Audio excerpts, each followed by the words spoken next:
الحمد لله نحمده ونستعينه ونستغفره ونؤمن به ونتوكل عليه ونعوذ بالله من شرور أنفسنا ومن سيئات أعمالنا من يهده الله فلا مضل له ومن يضلله فلا هادي له وأشهد أن لا إله إلا الله وحده لا شريك له وأشهد أن سيدنا وسندنا ونبينا ومولانا محمدا عبده ورسوله صلى الله تعالى عليه وعلى آله وأصحابه وبارك وسلم تسليما كثيرا. أما بعد فأعوذ بالله من الشيطان الرجيم. بسم الله الرحمن الرحيم. يا أيها الذين آمنوا ادخلوا في السلم كافة ولا تتبعوا خطوات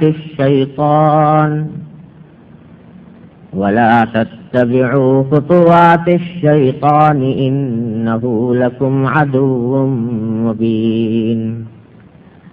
آمنت بالله صدق الله مولانا العظيم وصدق رسوله النبي الكريم ونحن على ذلك من الشاهدين والشاكرين والحمد لله رب العالمين. Respected brothers and sisters, Assalamu alaikum wa rahmatullahi wa barakatuh. I have just recited a short verse of the Holy Quran, and I propose to explain this verse to a certain extent in this short meeting. The translation of this verse is that the Allah subhanahu wa ta'ala says, Ya ayyuhalladhina amanu udkhulu fis silmi kaffatan. O those who believe, enter Islam totally and do not follow the footprints of Satan, because he is to you a clear enemy. This is the verse of the Holy Quran which I have chosen for today's conversation for a certain reason. Every Muslim feels that there is a strong move throughout the Muslim world today towards Islamization, towards the revival of Islam and Muslims, towards applying Sharia in all walks of life. And this move is generally termed as Islamic awakening. And we find in each Muslim country, in every Muslim country, but in every country where there are Muslims, that there is a strong zeal towards adopting Islamic teachings in their practical life. Although the Muslim governments, the governments of the Muslim states, are normally and generally trained under a Western system of education, and they seem to be not inclined to implement Sharia in their respective countries. Rather, some of them seem to be inimical towards the movement of Islamization. Yet, in the common people, in the youngsters, in the public, there seems to be an uplift toward Islamization. So much so that I remember that some 10 years ago, I had an opportunity to travel to a well-known Muslim country as a member of a goodwill delegation from Pakistan towards that country. And our delegation resolved to present a gift of a copy of the Holy Quran to the head of state of that country. But later on, the leader of our delegation has informed us that the protocol of the head of the state has refused to accept the copy of the Holy Quran as a gift to the head of the state, because they said it may be misconstrued and it may go against their policy of secularism. So the governments are so that they are not willing to accept a copy of the Holy Quran as a gift given by some of their Muslim brothers. But in the very country, I found that there are mosques full with youngsters, full with young people, young males who come to the Jamaat, and after every Jamaat they have a congregation where they read some Islamic book, and each masjid has a similar society of those youngsters. There was no formal link between the one society with the other. Each masjid has its own society, having no formal tie, having no formal relation with the society of other masjids. But this movement is going on throughout the country. So the Muslims, a common Muslim, feels in his heart a strong zeal towards Islamization. But at the same time, we find that there is another strong movement against this Islamization. They strive for establishing a secular system in the Muslim countries. They are against any movement which tends to bring an Islamic order in a country. They say that religion or Islam has nothing to do with the practical life and socio-economic life of a country, and they blame the people who are in favor of Islamization. They blame them that they are backward, they are fundamentalists, they are reverting the clock back, they are against progress. These blames are oftenly heard by the Muslims from certain quarters of the secular people. And it is generally said that this is the 20th century and we are entering into a 21st century. How can we, governed and ruled by the rulings, by the ahkam delivered some 1400 years ago? So these are the questions which have been raised and are being raised in nearly every Muslim country. So I have chosen this verse of the Holy Quran because this verse, if studied in depth, provides a clear answer to these objections, to these questions. As I have said earlier, the Holy Quran says, "O those who believe, enter Islam totally, and do not follow the footprints of the Satan, because he is a clear enemy to you." I want to restrict myself to the 2 points which need consideration in this holy verse. First is, "Udkhulu fi silm," enter Islam. What does it mean? And the second one is, "Kafatan," enter Islam kafatan, it means totally. So, at the first instance, we should consider that Allah subhanahu wa ta'ala in this verse is addressing the Muslims, those who have believed, because the verse has commenced from the verse, "O those who believe." It presumes that it addresses those persons who have already believed, who have already accepted Islam, who have already read kalima of La ilaha illallah Muhammadur Rasulullah. Still, the verse says that, "O those who believe, enter Islam."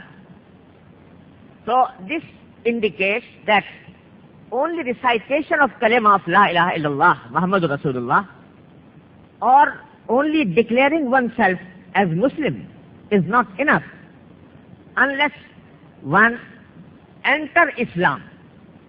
So the question arises, what Allah subhanahu wa ta'ala means when he says that enter Islam. When a person has already entered, when a person has already accepted the kalima of La ilaha illallah Muhammadur Rasulullah, accept the kalima of shahada, ashhadu an la ilaha illallah, ashhadu anna Muhammadur Rasulullah. Still Allah subhanahu wa ta'ala orders us to enter Islam.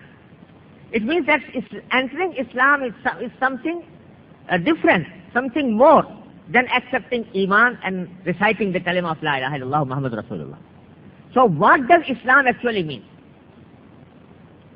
It is generally felt, it is generally imagined that Islam means peace.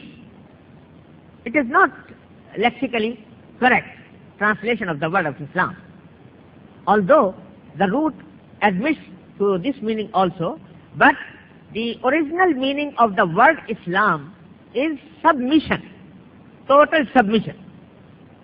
If someone submits to another one, it is said in Arabic language that he has aslam al-rajul, and that he has submitted to that one. So it means total submission to the Allah's command, total submission to the injunctions imposed, orders given by Allah subhanahu wa ta'ala, either directly through the Holy Quran or through the messenger of Allah subhanahu wa ta'ala, that is the Holy Prophet sallallahu alayhi wa sallam. So Islam means total submission. And what does submission mean? Submission means that one obeys the command of another without questioning its validity, without raising questions against him, without raising objections against him. If he raises some objections, if he questions the validity of his orders, he cannot be said to have submitted to him. So total submission requires that when someone receives a particular command from Allah subhanahu wa ta'ala, either in the Holy Quran or in the Sunnah of the Holy Prophet sallallahu alaihi wasallam, he must submit to it irrespective of the fact that he does not understand the reason behind it. Let me quote you an example. All of you know that Sayyidina Ibrahim alayhi salatu wasalam was ordered by Allah subhanahu wa ta'ala to slaughter his son, Hazrat Ismail alayhi salatu wasalam. And it is the very episode that is commemorated by the Qurbani in the days of Eid al-Adha. So Hazrat Ibrahim alayhi salam received a particular command from Allah subhanahu wa ta'ala. You slaughter your son. If looked at this order from the rational point of view, there seems to be no reason at all, no rationale in this to validate this command. Slaughtering one's son is a great sin, is a great offense. And a son who is not even mature, who is not even adult, is a minor son. A minor person, even if he commits some offense, he is not liable, criminally liable for that offense. Even in any legal system, he cannot be held liable. He cannot be punished. He cannot be killed because he has committed an offense. So Islam never asked Allah subhanahu wa ta'ala, why you are commanding me, why you are ordering me to slaughter my own son? What offense this son has committed? for what he is being killed, he never asked, never raised any objection. But the Holy Quran says that he went to his beloved son, Hazrat Ismail alayhi salam, and said to him, Ya bunayya, inni ara fil manami anni azbahuka fanzur madha tara. Oh my son, I have seen in my dream that I am slaughtering you. And the dream of Anbiya, the dream of the prophets, is a revelation from Allah subhanahu wa ta'ala. So I have seen in my dream that I am slaughtering you. What do you see about it? What do you think about it? Madha tara. At this stage also, Sayyidina Ismail alayhi salam never questioned the validity of this order. He never asked Sayyidina Ibrahim alayhi salam, for what offense I am being killed.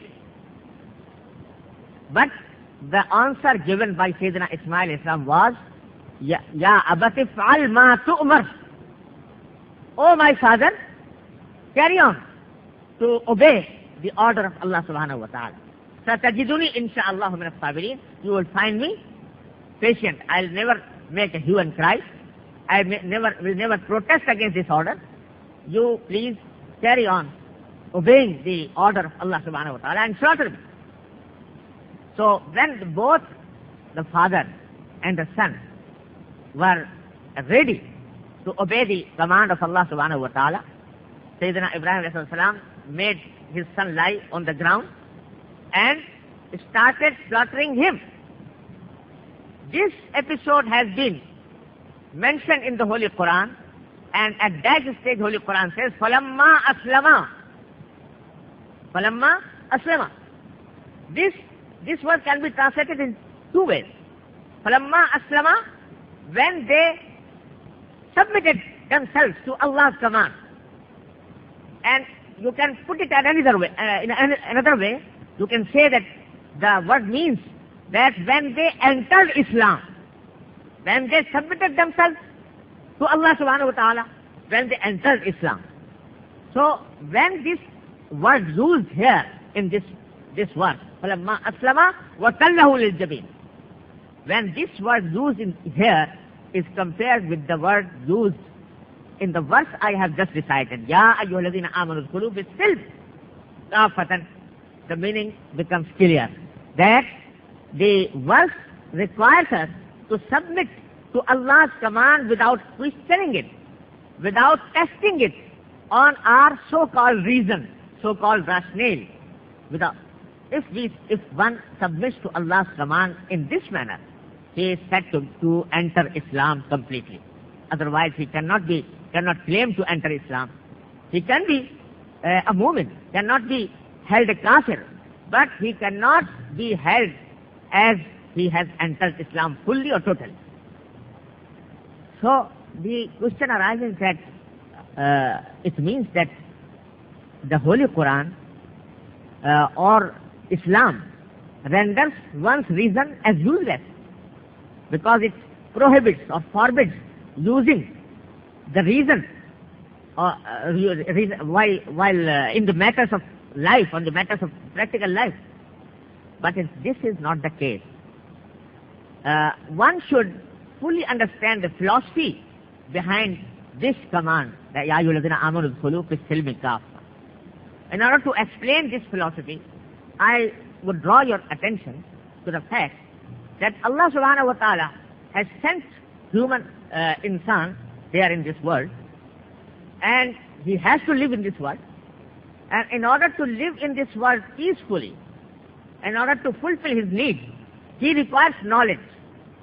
Unless he has some knowledge, he can't live in this world, can't fulfill his needs. And for acquiring this knowledge, Allah subhanahu wa ta'ala has provided him with certain sources of knowledge. For example, every person has been provided with his senses, 5 senses, with his eyes to see, with his ears to hear, with his nose to feel, with his to smell, and with his hands to feel something. So he has been provided with these 5 senses in order to acquire some knowledge. through these five senses he acquires different types of knowledge. But you can see that each source of knowledge from these five sources has its own limit, has its own dominion, has its own sphere of work, has its own jurisdiction beyond which it cannot work. The eyes can see but cannot hear. The ear can hear but cannot see. The nose can smell but he cannot hear or see. Each source of knowledge has a particular function and a particular sphere of work beyond which it cannot work. If somebody wants to use his eyes in order to hear something, he will definitely be held as foolish, a stupid person, because the eyes were not created to hear something. They have been created to see, and he is using these eyes in a sphere that is not the sphere of eyes. It doesn't mean that eyes are useless. Eyes are useful, but in the dominion, in the sphere of work for which they are created. If somebody uses them to hear something, he is the stupid man. So each source of knowledge has its own sphere of work beyond which it cannot work. It cannot function. But there is a stage where these five senses cannot provide knowledge to a person. At that stage, Allah subhanahu wa ta'ala has provided us with another source of knowledge, which is called reason. This reason can be used and is used where these five senses cannot work, where the dominion of these sources of knowledge ends and they cannot work. At that stage, Allah subhanahu wa ta'ala has given us reason in order to understand, in order to reach at certain conclusions. For example, this is a microphone before me. I can see that the color of this stuff is yellow. I acquire the knowledge of its being yellow through my eyes. I can see that it is a microphone. I touched it, I felt it, and through my hands I come to the conclusion. I acquired the knowledge of its being made of plastic, for example. But these eyes, ears, hands cannot help me acquiring the knowledge of the person who has made this microphone. I can't acquire the knowledge who has made this microphone by seeing him, by hearing the name of him, by feeling this microphone, because the person who has made this microphone is not before me. I can't see him. But while using my reason, when I use my reason and say that such a systematic instrument, which is such useful instrument, cannot be created on its own. There should be someone who has made or manufactured this microphone. So I came to the conclusion, I acquired the knowledge of the person who has manufactured this microphone through my reason. But just as the five senses, the work of the five senses is not unlimited, it is restricted to a particular sphere. Likewise, the work of reason is also not unlimited. There is a stage where the reason also cannot work. At that stage, the divine revelation comes and guides the people. So, the reason is not useless. The reason is very useful instrument to understand things, but it has its own limit. When the divine revelation comes, the function of reason ends at that point. And the divine revelation actually only comes at a stage where one's reason cannot work. So when Allah subhanahu wa ta'ala's command or Allah's messenger's command comes, then that is a stage where the reason cannot help a person acquiring a correct knowledge. And that is why Allah subhanahu wa ta'ala provides us with the revelation through the Holy Quran and the Sunnah of the Holy Prophet sallallahu alaihi wasallam. So, if there comes a command from Allah subhanahu wa ta'ala, and someone says that I want to test this command on the touchstone of my reason, unless I fully appreciate the rationale behind it, I can't accept it. So he is actually using reason in a sphere in which the reason cannot work, because Allah subhanahu wa ta'ala has given us for that sphere another source of knowledge, that is the divine revelation. And that is why that if you look at the history of humanity, you can find that every evil, every vice has been justified on the rational argument, on the ground of rational argument. You can see the history of philosophy. You can see the history of the ideologies. There are ideologies and philosophies which have become so notorious in our days, but when they were flourishing, they were advancing so reasonable arguments that could appeal a reasonable person. You know that fascism in our days is a notorious form of a political theory, fascism. But if you study the books of fascism, you will find that they have based their system on a very logical argument advanced by them. Every evil can be justified on the basis of reason. You know, I remember that there was a person named Ubaidullah ibn Hassan Qayrawani in early days of Islamic history. He was the leader of the well-known sect known as Karamita or Batiniya. He wrote a letter to his followers. He says that it seems to me irrational, totally, that a person has a sister in his home and he marries another woman from outside and gives his sister to somebody else. Although his sister may be of much avail or much use for him and may prove more useful to him, to his life, than the other woman who comes to him from outside. So this is totally irrational act which has been suggested by the religious people. So this was the argument advanced by that person at that time. And you can refute him on the basis of the Holy Quran and Sunnah. You can refute him on the religious basis.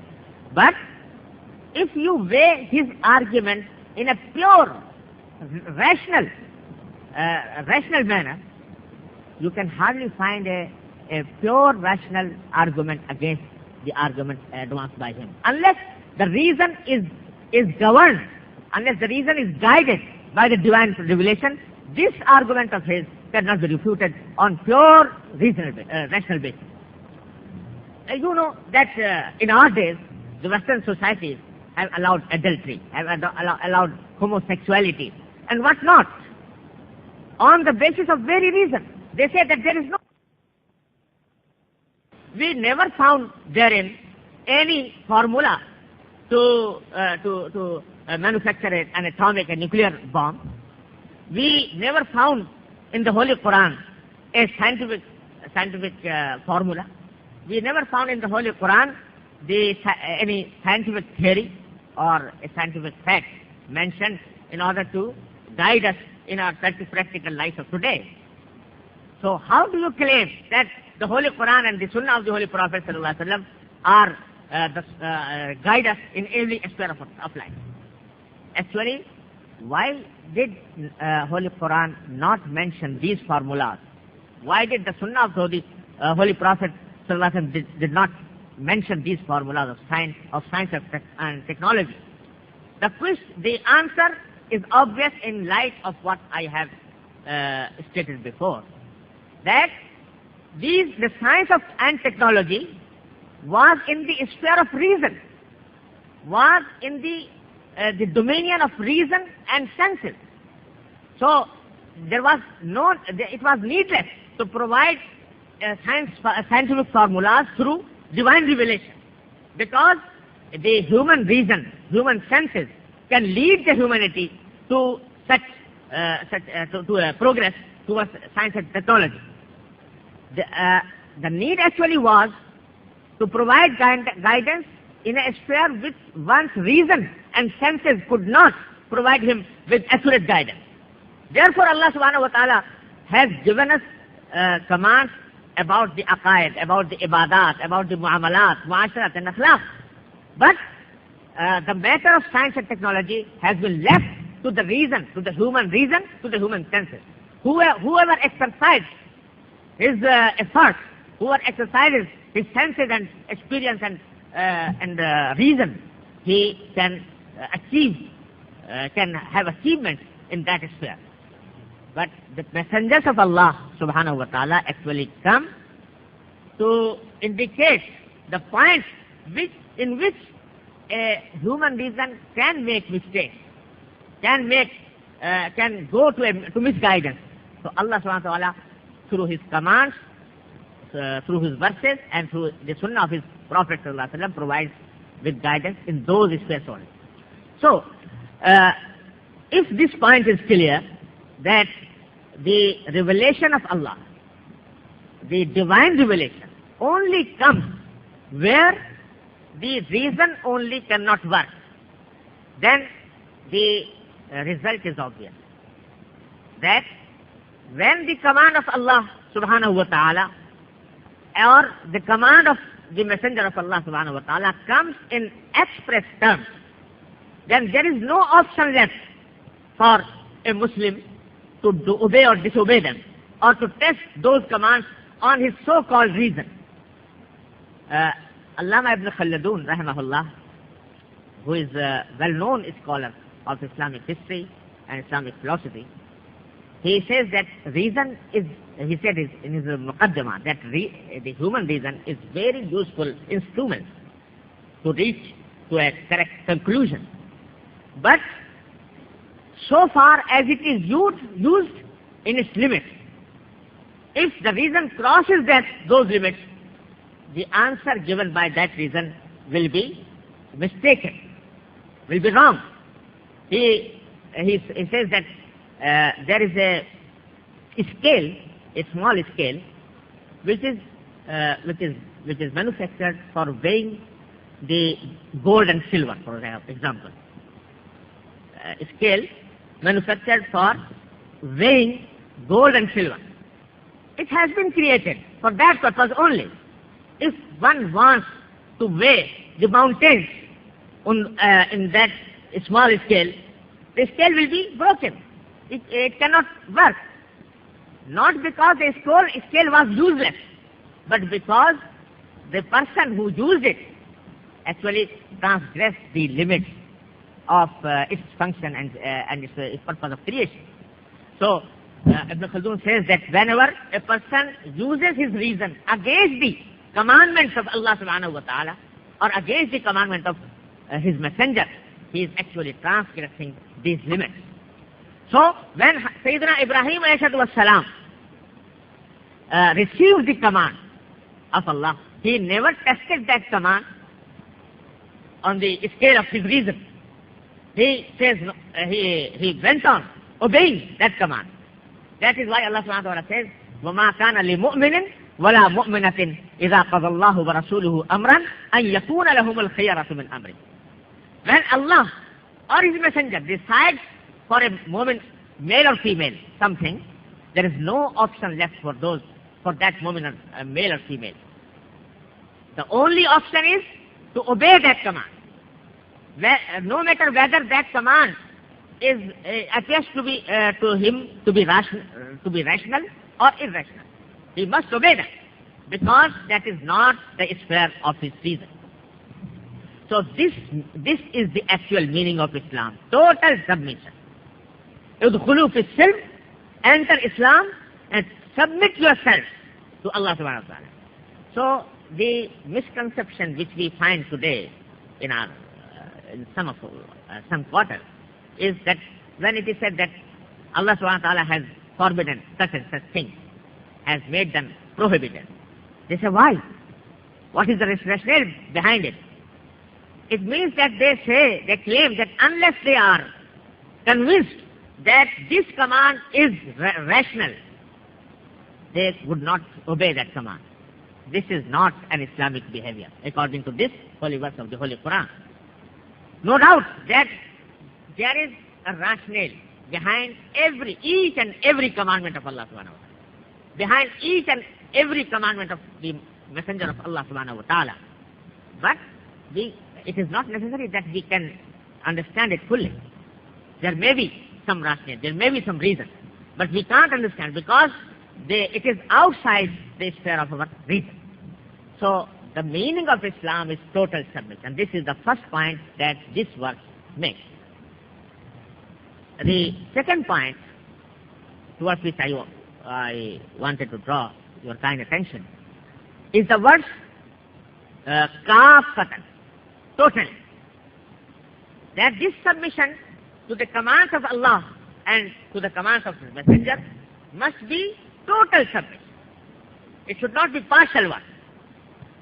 So, a Muslim is the one who submits to the commands of Allah, not only in the mosque, not only in the home, but also in the market, also in the offices, also in the offices of the government, wherever he may be. He must surrender to the commandments of Allah subhanahu wa ta'ala.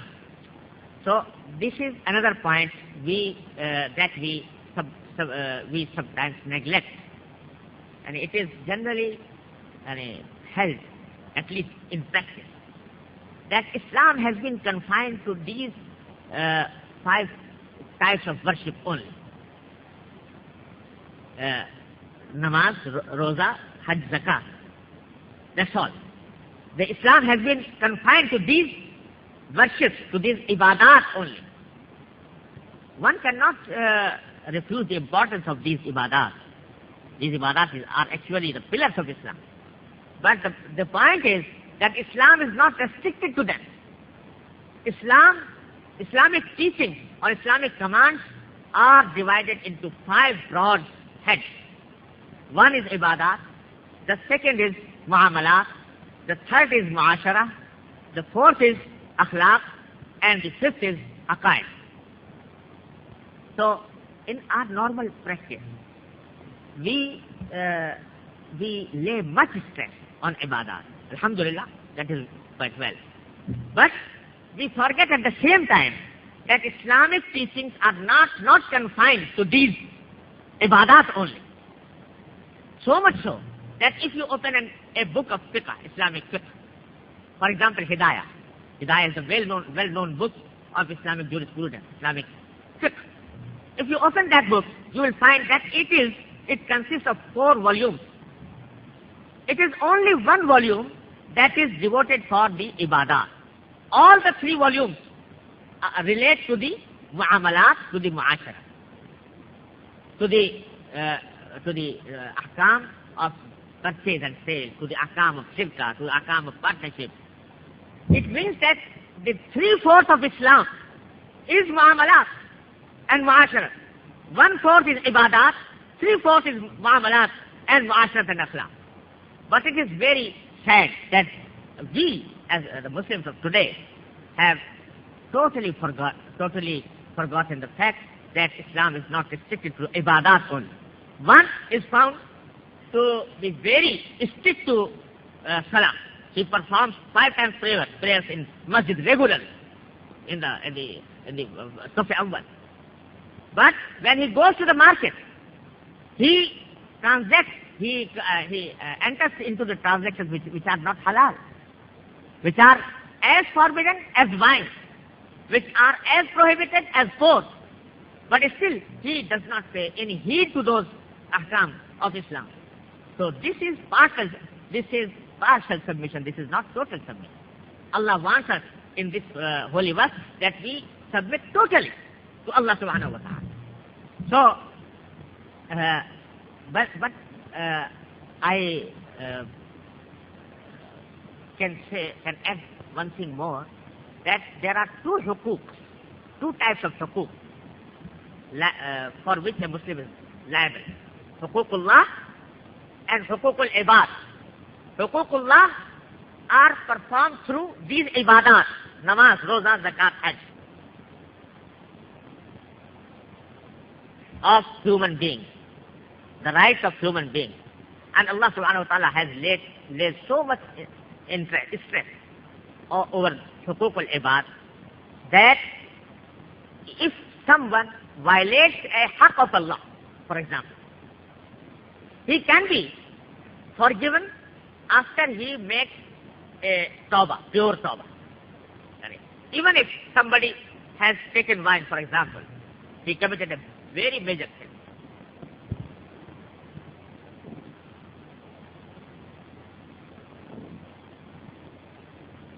In that sin, turns to Allah subhanahu wa ta'ala, says, Astaghfirullah Rabbi min kulli dhanbin wa atubu ilayh. It is promised by the Holy Prophet sallallahu alaihi wasallam that if his tawbah is sincere, this sin of him will be forgiven.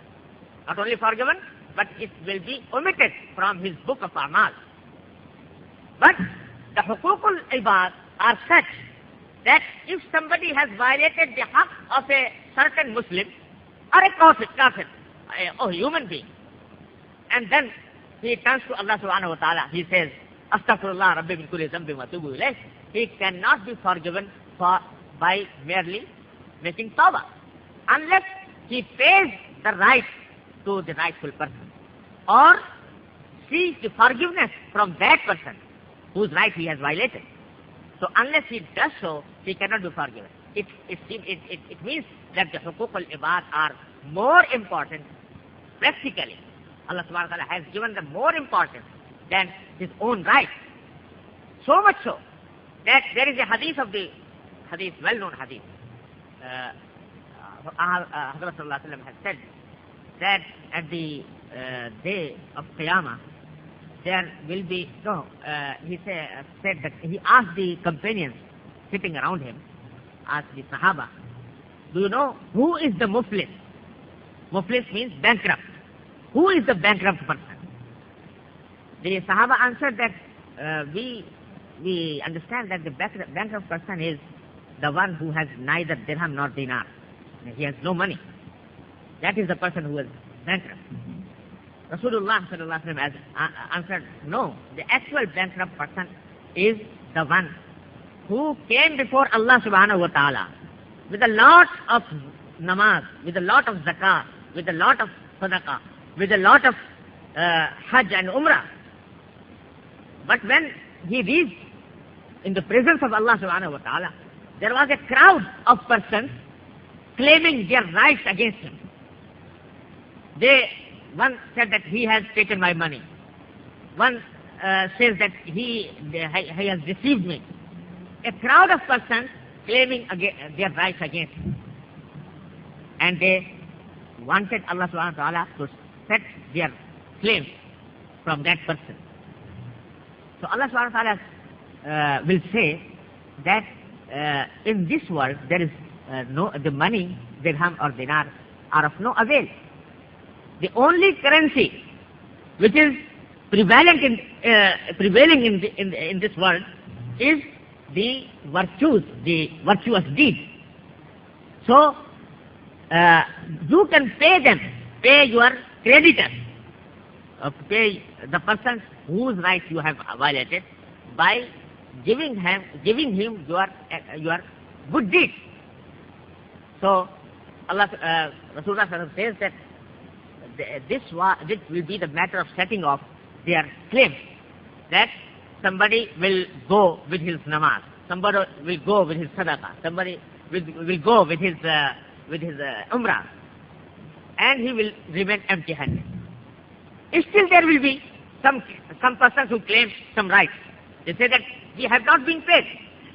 At that stage, Allah subhanahu wa ta'ala says that your bad deeds, your sins will be transferred to the person, to this person.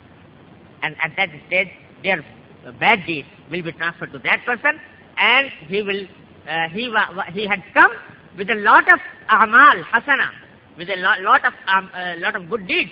But when he returned, he was not only empty-handed, but was burdened with the sins of others. So Rasulullah said that this is actually the bankrupt person. So this is the importance of huquq al-ibad. But do you ever feel that if we commit riba, backbiting, which is totally forbidden by the Holy Quran, and the Holy Quran has in express words condemned this backbiting. If someone commits backbiting, does he ever feel that this sin is equal or more greater than the sin of drinking wine or eating pork? We, alhamdulillah, avoid eating pork, avoid drinking wine. But our majalis, our sittings are full of riba. So this is not the total submission to Allah's command. This is not what Allah subhanahu wa ta'ala requires us in this holy verse. Ya ayyuhalladhina amanu udkhulu fis-silmi kaffa. And the other sentence, the next sentence in this verse is وَلَا تَتَّبِعُوا خُطُوَاتِ الشَّيْطَانِ. Do not follow the footprints of the Satan. It means that whenever a person does not submit totally to Allah subhanahu wa ta'ala, it will fall prey in the hands of Satan. If he will misguide him, mislead him. إِنَّهُ لَكُمْ عَدُوٌّ مُبِينٌ. So I think that I have taken a lot of your time, and I should conclude now. But the points which I wanted to make and to stress upon is that Islam is not restricted to worship only, to ibadat only. It requires us to follow the commands of Allah and His Messenger in all walks of life, be in politics, in economics, in social sphere, in homes, in markets, in everywhere. We are required to obey the commands of Allah, and that is why the Muslims feel that Islam is not a religion like other religions who are concerned with the ibadat, with some kinds of rituals only. Allah provides us guidance in every sphere of our life, and if we are Muslims, we should strive for establishing a complete Islamic order throughout the world. So this is the main reason for which the Muslims are striving, and this is the basic concept of Islamization. If we follow that concept, we adopt it in our lives, inshallah, we shall be rewarded by Allah subhanahu wa ta'ala, maybe complying with the commandment of Allah conveyed to us through this holy verse. And with these words, I want your permission. Wa akhiru da'wana alhamdulillahi rabbil alamin.